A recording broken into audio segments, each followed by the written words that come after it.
Welcome back to our Mishnah Berurah class. We've been having some technical difficulties here with the cameras and everything. I don't know what's going on today, but we will pick up. We are picking up with Siman 128. We're still learning about the laws of the priestly blessing, the laws of Nesias Kapayim. And we're picking up over here with some more rules about the Shliach Tzibor and about what he does and cannot do as the leader. So the first thing we're going to talk about over here is what if the Shliach Tzibor, the person leading, so we already learned a whole bunch of rules about what he's supposed to do and how he's supposed to respond to the other people who were there and what he's supposed to say. So now we're going to answer what happens if the Shliach Tzibor is a Kohen. I had this problem actually this past weekend. I was davening with Sfaradim, and they thought I was a Kohen. I look back and I hear somebody behind me mutter something, and I go, I say this, right? So you're supposed to say Kohanim, and so the Shulchan Aruch brings down if the Shaliach Tzibor, the person leading the congregation, is a Kohen. If there are other Kohanim, then that Kohen should not go up with them on the Duchan to go raise his hands. Okay. That's what it says. And also, the Ramah adds, they should not tell him to go up with them. They should also not tell him to wash his hands. But if they say to him, you should go up because, there's a violation in a positive commandment to do that, if you don't do that,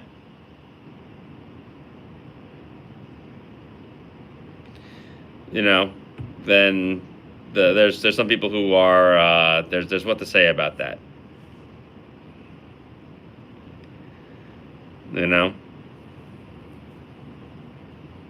So if they tell him to do that, then he should. Right? So if people are insistent, wrongly is the point the Ramah makes. Okay. Now the Shulchan Aruch is even if there's no other Kohen except for the person leading, he should still not do the priestly blessing unless he's sure that he can return to his prayer without getting distracted. We talked a little bit about this last time also.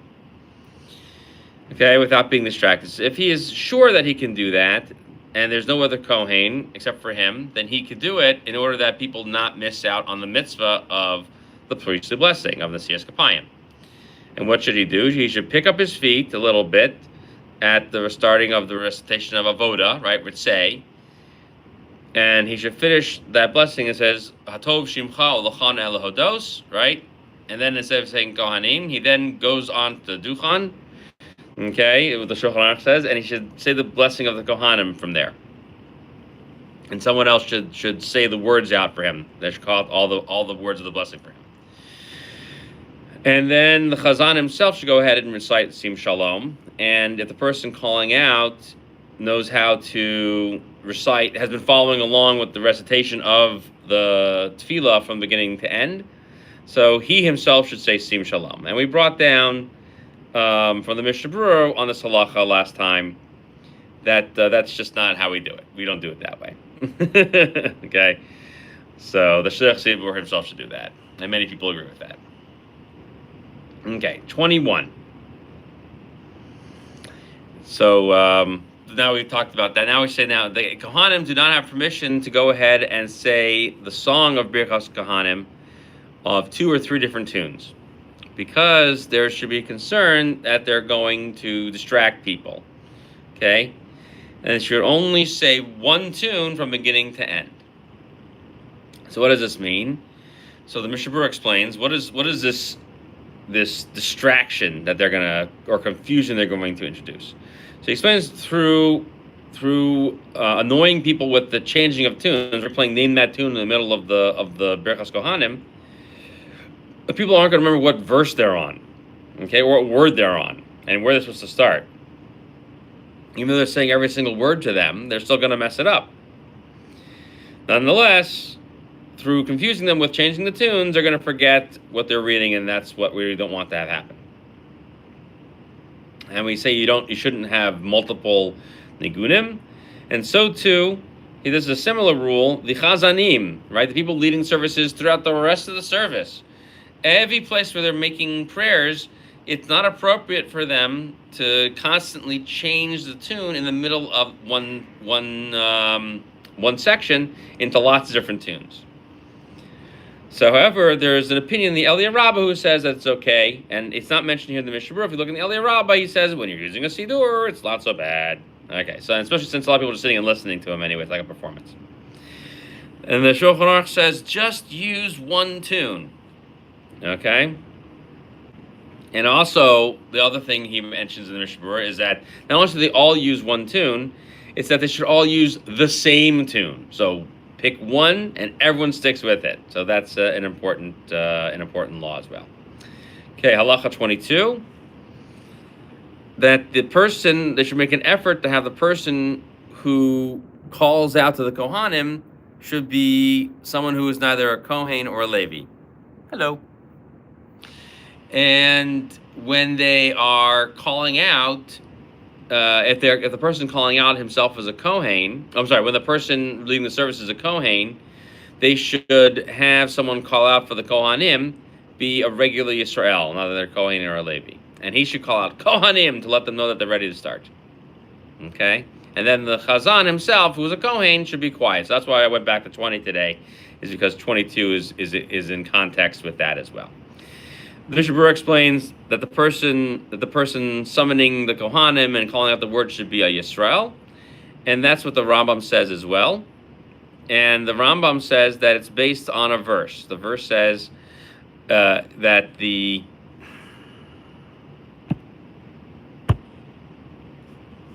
Sorry, there was... Okay, looks like I'm live again.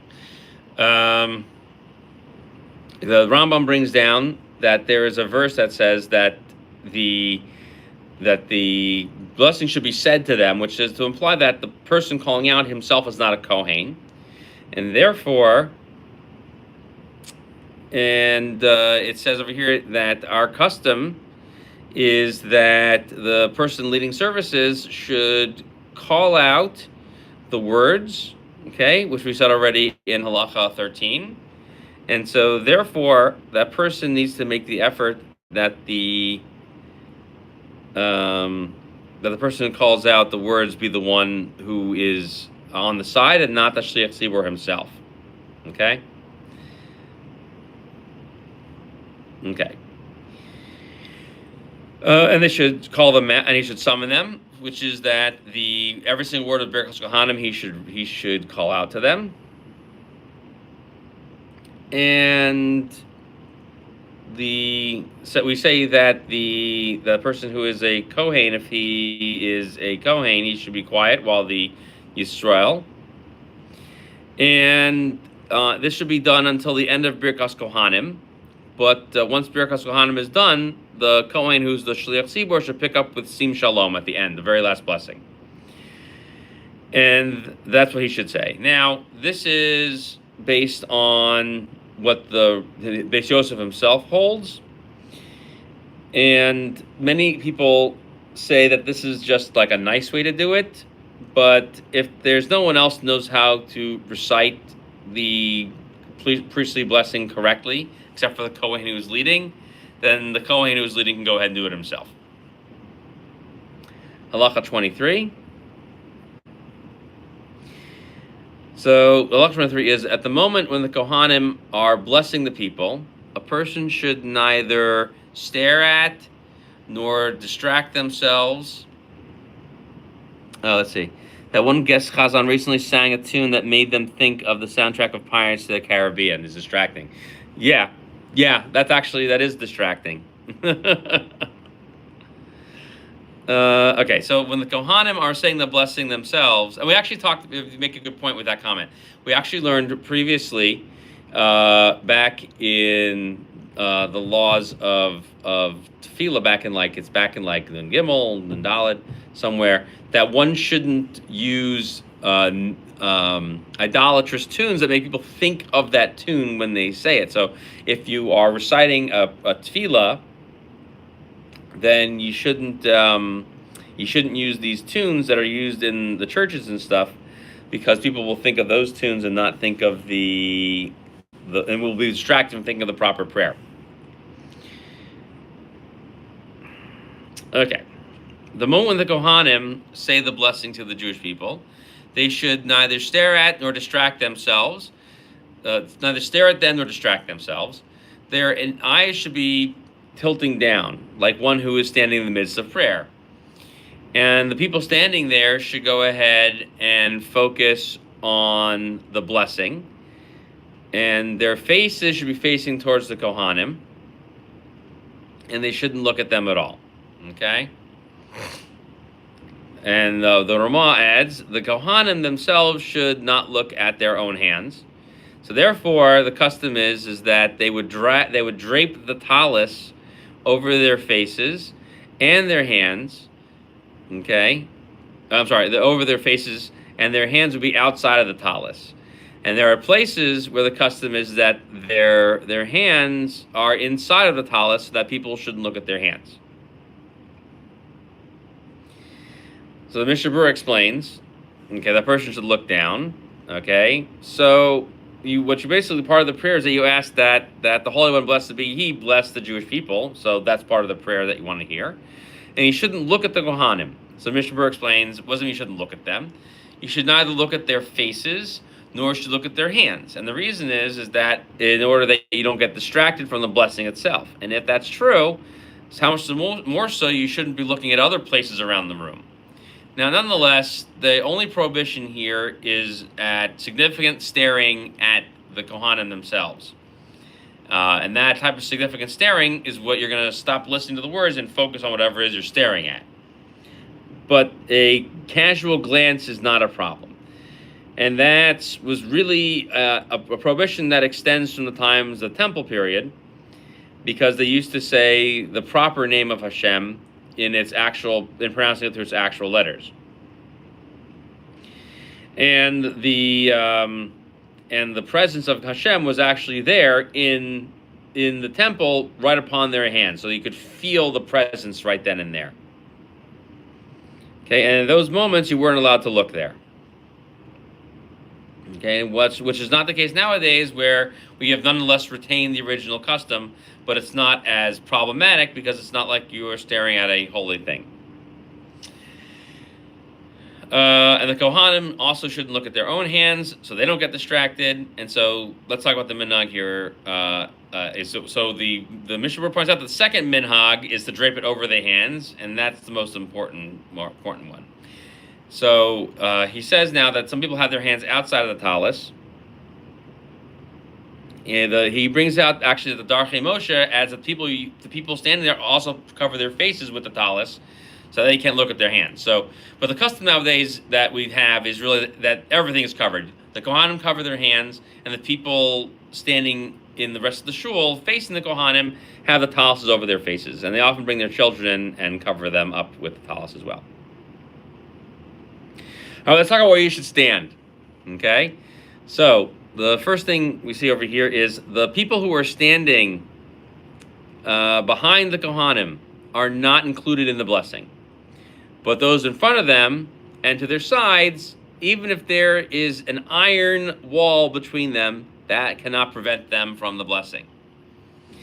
And behind the Kohanim also, if they are trapped back there somehow, for example, if they're in the middle of a large field, okay, people like working out in the fields, whatever, and they're out there and they can't go, they're still included in the blessing. Okay, so let's talk about not standing behind the Kohanim. The proper place is to be in front of them. The Mishnah Berurah explains, it's not that you're absolutely behind them, but it means that you are far off to the sides and recessed. Okay, so nonetheless, since you're on their back end and you're not in front of them, you're not really including yourself in the blessing, even though there's nothing in them. So try to be in front of the blessing blasted area. Okay, there's like a blessing radiation area. It radiates straight from the hands forward. So those people aren't included in the blessing because you need to have yourself facing them. And we mentioned that earlier in the Mishnah Berurah in Halacha 37, so which was much earlier. Okay. Now, we say you should be before them and to their sides. So the Mishnah explains what that means. So it's not the people who are obviously facing the Kohanim directly that we're talking about. It's talking about the people who are standing way out to the side, but they're still in front. Those are also included in the blessing. So we're talking about the people who are standing directly next to the Kohanim. Okay, they're the people who are going to have the problem. Nonetheless, we're saying that those people are also included in the bracha. Okay? And those people who are on the sides and behind them, let's see, if people are all around with the Kohanim in the middle, can various Kohanim face the various directions? Oh, good question. Let's finish up the Mishnah Berurah over here, and we'll get to that. So people standing along the wall, on the easternmost part of the wall, and the Aron HaKodesh comes out from that, okay? And the Kohanim are standing in front of the Aron HaKodesh. So those people need to move back, away from the wall. However, the Beis Chadash, right, an earlier posek, he says that it's okay if they were standing there because everyone buys a special seat in the shul, and so therefore they're considered like people who couldn't like leave their work, right? They couldn't walk the other side. But this doesn't really answer the question because they could just move. And so that's what we have them do. They should just move a little bit in front temporarily and move to the other side, opposite the western side of the basic Knesset, or stand by the bima. And that's what the minhag is nowadays. Okay? And if they're kind of stuck where they are because they're working the fields, okay, but if they're not kind of stuck where they are, even if they're in shul, but they're at the back end of the Kohanim, they are not considered part of the bracha because they make themselves look like they are not part of the blessing, and the blessing doesn't look important to them. Okay, and so if they don't make the effort, then they're not included in that. So back to your question about did the Kohanim kind of turn themselves in different directions? That really wouldn't suffice because in those situations, the Kohanim aren't allowed to turn their side to the Aron. They have to have their back to it and face all in one direction. At the Kosel, for example, they have the Kohanim on a really high pedestal or stage, and they do the blessing from there, and people move back away from the wall. So they do that so that way it's easier to do that. But they don't really turn themselves sideways, so that's why that wouldn't work. Okay, and I think we'll pick up next time with Halacha 25, where the whole shul is Kohanim. Okay, these are kind of fun little laws, and we'll see them. And there's not that much left in this section over here, but there's a lot of good material. We may finish up a good amount of it next time. It's a long siman, obviously, talking about Berurah Kohanim, but we'll have a couple more classes. All right, so thank you for joining today, and we will see you next time. Thank you for joining.